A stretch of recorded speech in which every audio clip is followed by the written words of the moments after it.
Hello everybody, it's finally good to be back without having been handcuffed or having about 5 or 6 police officers stomping on my head trying to say that I assaulted them. This happened roughly about 2 years ago now, so it is getting there.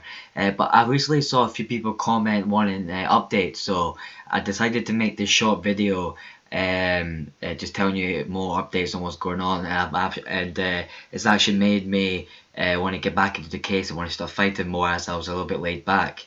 For those of you who haven't saw the video yet, I'll leave a link here. If I forgot how to do those technical things, it'll be down below. Link will be down below without a problem.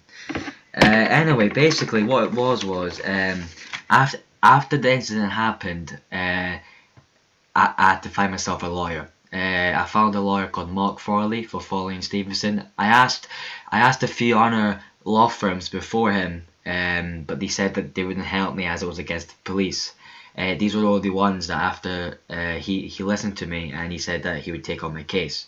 Now I went to speak to him and he says that the process is that if you want to sue the police, you always have to make a police complaint first.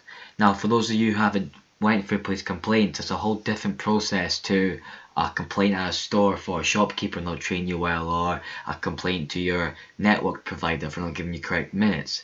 These complaints can take months up to years, and that's just to file it. And after you file it, it takes months, if not years again, to get a response back. And these are people serving you, the public servants, and they're serving you, and it's ridiculous. But anyway, we'll get on to that. So he said the first step is to file a complaint. So what we done was we filed a complaint, and then we waited and we waited for a response, for a date, for an interview, and we waited and we waited and we waited, and then it came up to the 15th of January, and my mum had enough. So she phoned up 101 and said, "Yeah, what's going on? Let's sort it out." So then we get a letter in the post dated the 14th of the 1st, which is ironic, but it says here, forward to my conversation with your mother on the 15th of January, where the date states the 14th, but we spoke to her on the 15th. See, lie after lie. This confirms an appointment has finally been made for a statement to be obtained for you at 2 o'clock, Sunday the 7th at Gayfield Square. So, we finally got an interview. Spoke to my lawyer. My lawyer said, "Great, we'll see you there." So me and my lawyer went there at 2 o'clock, and we sat in the interview room, and the first thing he said was, "What happened?" It was about 10. I said, "Well, it was about 10 months ago, mate. You have waited quite a while, but to my memory," and I gave him what happened to my memory. And he said that he saw the YouTube videos, he saw he saw the notebooks of the people. He says he saw everything, but he was mainly there just to take a statement and to say what allegations we have against them. We had quite a few, but my lawyer took it down to these two allegations. Allegation one is irregularity. Sorry, I can't pronounce that word properly. Irregularity in procedure, i.e. provided insufficient explanation regarding police procedures. Basically, the way they treated me and how they didn't like if they said, you know, you're under arrest properly, if they gave me my rights, if they arrested me properly. And the second accusation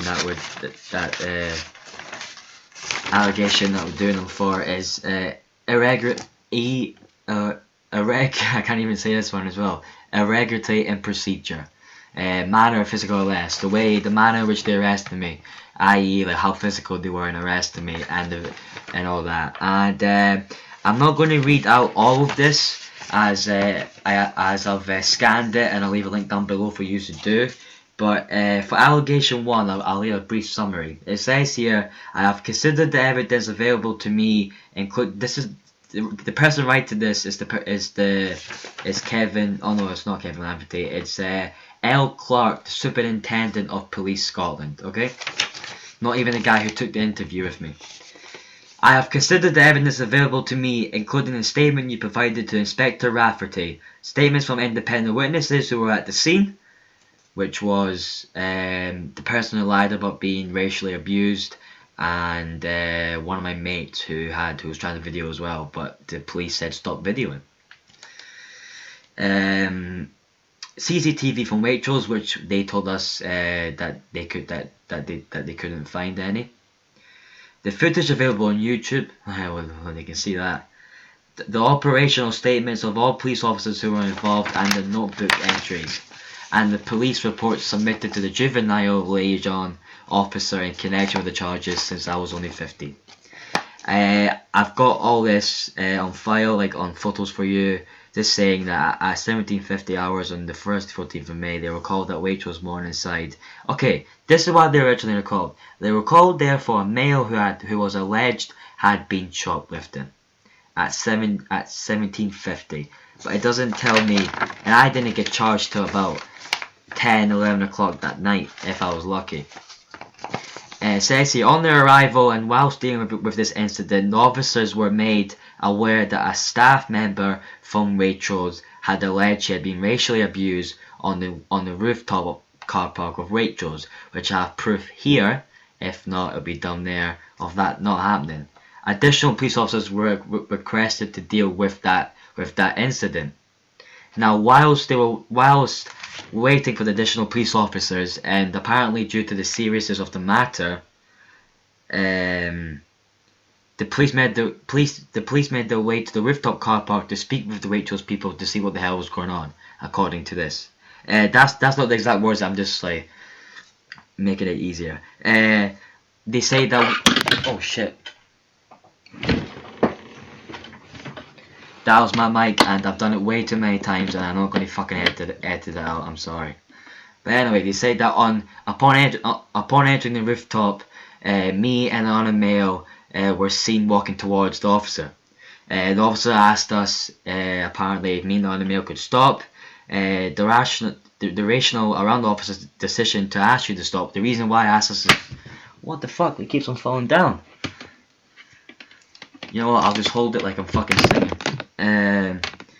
The officer asked if you and the male could stop.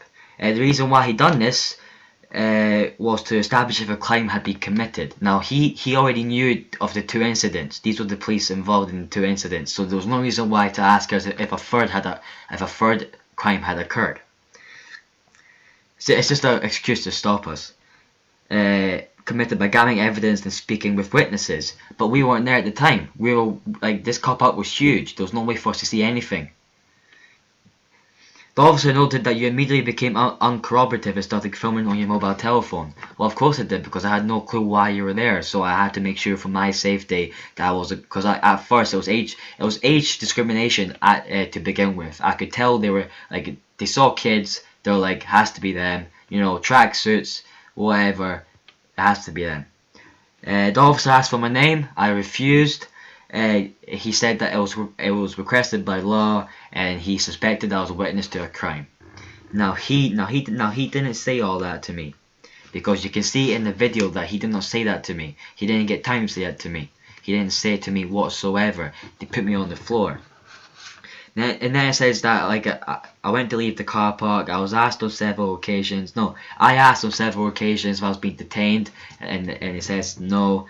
But apparently they were trying.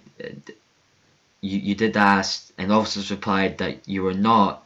Now, all they said that they were not. They didn't reply no, but we're trying to establish the full circumstances leading to the allegation, and we're at and can you wait here, mate?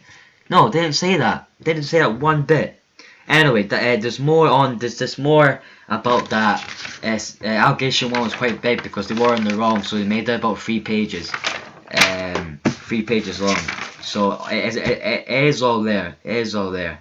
But the allegation 2 is one that I'm very curious about. It's the irregularity in procedure, the manner of physical arrest, the way they arrested me, and the way they treated me. For a minor, for 5 police officers to go on top of you is ridiculous. Like a grown man can, or if not 2, can take on a 15-year-old boy. Because if not, then you need to start hitting the gym, mate. But anyway, I wasn't even trying to resist. As previously stated, police were in the very early stages of an investigation where it was suspected that you might have been a witness.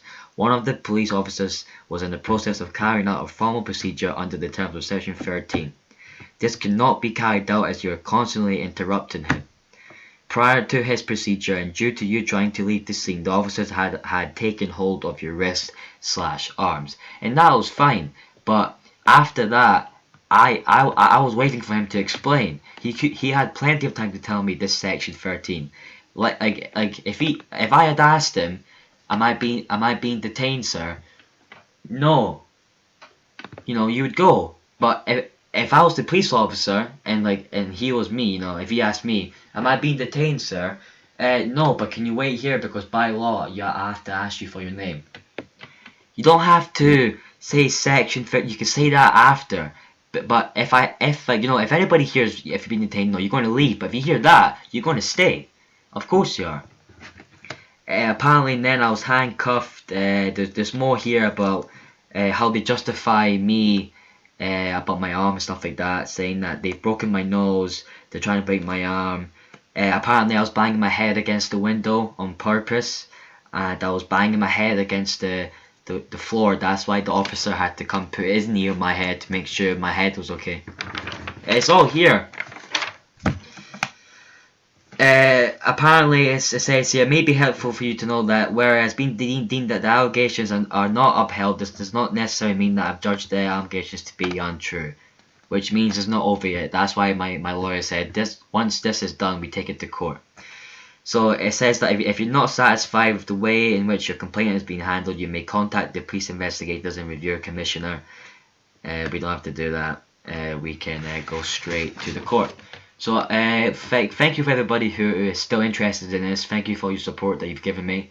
I will keep you updated from now on. I'm going to phone my lawyer, make an appointment.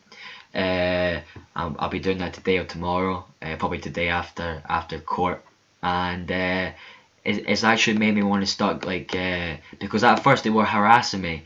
So I was like, you know what, I'm just going to leave it. But now I feel like because I'm in the right, I feel like I deserve something. So leave your comments below. Tell me what you think. Tell me what you think I should do. Do you think it's worth going to court? Do you think I should leave it because I was getting seriously harassed? Let me know. If you're on the police's side, let me know why. Just let's talk. Let's let me know. Hope you have a nice day, guys. See you later.